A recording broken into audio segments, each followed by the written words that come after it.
प्राचीन भारत की दिव्य गाथाओं से आधुनिक दुनिया के भव्य सिनेमाई ब्रह्मांड तक, जहां इतिहास मिलता है पौराणिक कथाओं से और पौराणिक कथाएं जुड़ती हैं आधुनिक युग से।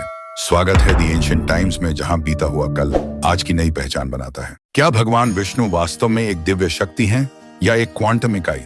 उनका एक साथ अनेक रूपों में होना, हर जगह व्याप्त रहना और अनगिनत ब्रह्मांडों का दर्शन कराना, ये सब भक्ति की बात है या विज्ञान का संकेत? नमस्कार दोस्तों, स्वागत है आपका दी एंशिएंट टाइम्स में, जहां हम प्राचीन भारतीय ज्ञान को आधुनिक विज्ञान के नजरिए से समझते हैं।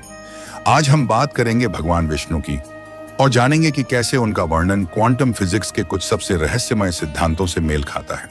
भगवत गीता में जब अर्जुन विष्णु का विराट रूप देखते हैं तो वे देखते हैं हजारों मुख, असंख्य नेत्र और अनेक रूप जो एक ही क्षण में प्रकट होते हैं।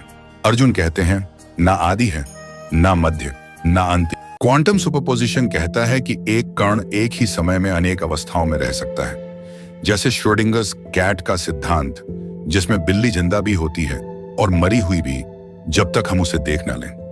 क्या विष्णु का अनंत रूप एक ब्रह्मांडीय स्तर की सुपरपोजिशन का प्रतीक था? भगवान विष्णु के विश्व रूप में अनेक ब्रह्मांड, अनेक जीव, अनेक समय काल एक साथ दर्शित होते हैं। उनका प्रत्येक अंग किसी न किसी लोक से जुड़ा होता है। क्या यह केवल धार्मिक कल्पना थी या वैज्ञानिक दर्शन? आधुनिक भौतिकी की मल्टीवर्स थ्योरी कहती है कि अनेक समानांतर ब्रह्मांड मौजूद हैं, जहां हर संभाव्यता एक नया ब्रह्मांड बनाती है। तो क्या विष्णु का विश्वरूप इन्हीं मल्टीवर्स का सांकेतिक चित्रण था?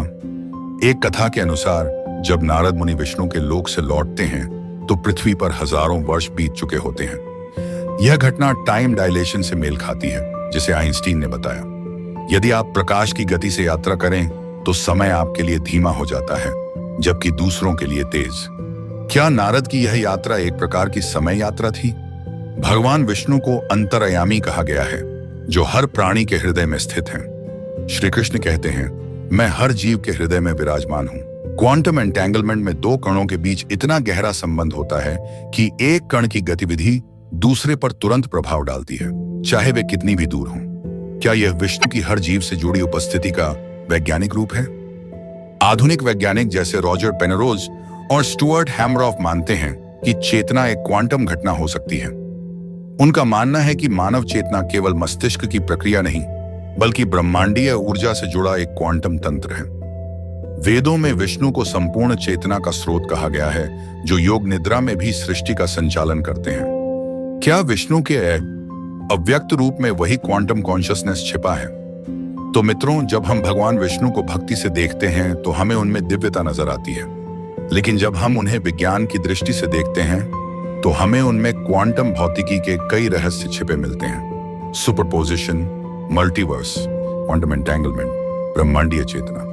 क्या यह केवल संयोग है, या हमारे ऋषियों ने इन सिद्धांतों को हजारों साल पहले जानकर इन्हें प्रतीकात्मक रूप में व्यक्त किया?